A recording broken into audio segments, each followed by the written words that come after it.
My name is Ataleigh. I'm a Master of Public Health and Master of Social Work student. I'm in my third and final year.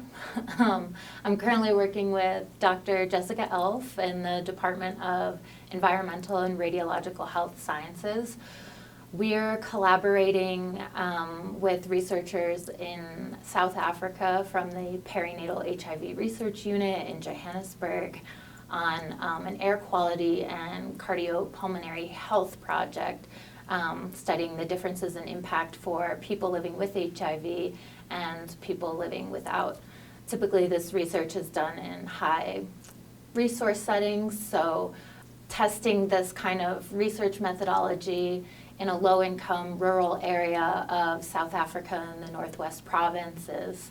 And then we also have these questions about how acceptable is it for people living with or without an HIV diagnosis to be wearing conspicuous air quality monitoring devices that they wear on their person, and then also an ambulatory blood pressure monitor. We wanted to know how feasible is it and acceptable is it in this population and in this kind of environment?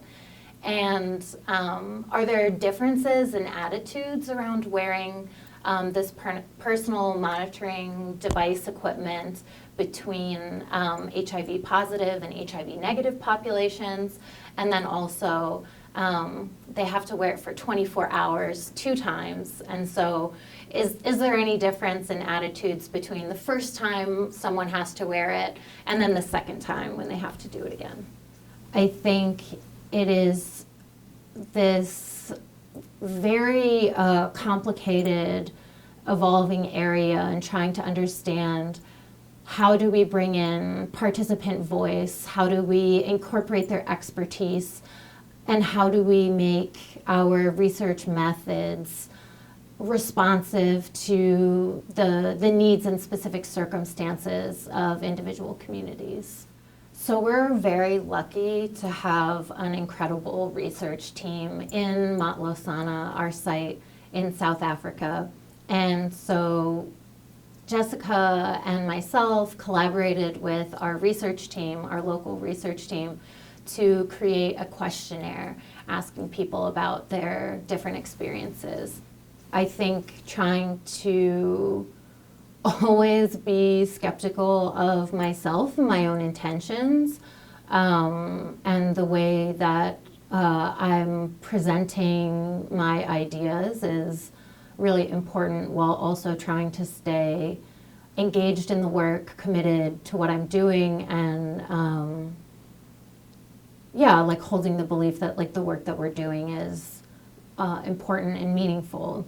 And I think it's a really interesting and like sort of hopeful time in public health international research, because there's a greater understanding of these complexities and a more sort of like genuine, actionable, action-oriented desire to make changes, to make research less extractive and less potentially harmful for the communities that are being studied, and moving it more towards a collaborative relationship.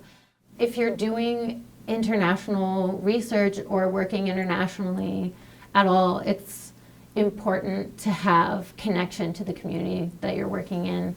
Being able to see the neighborhood where the participants are living, being able to see, what sort of ambient air pollution sources are around that they're exposed to every day. I feel that the greatest potential for impact often comes from lived experience in the communities that a researcher is working in, and being able to develop reciprocal relationships, so with feedback and criticism. For future grad students, I would say pursue supportive mentorship. I think my relationship with Dr. Jessica Elf has been one of the most meaningful parts of my graduate experience, and being able to work with someone who is interested in incorporating my perspective and ideas and priorities, values into the research that, you know, basically has her name on it, is so meaningful. And I think, you know, the relationships that I've made in my program feel by far the most valuable.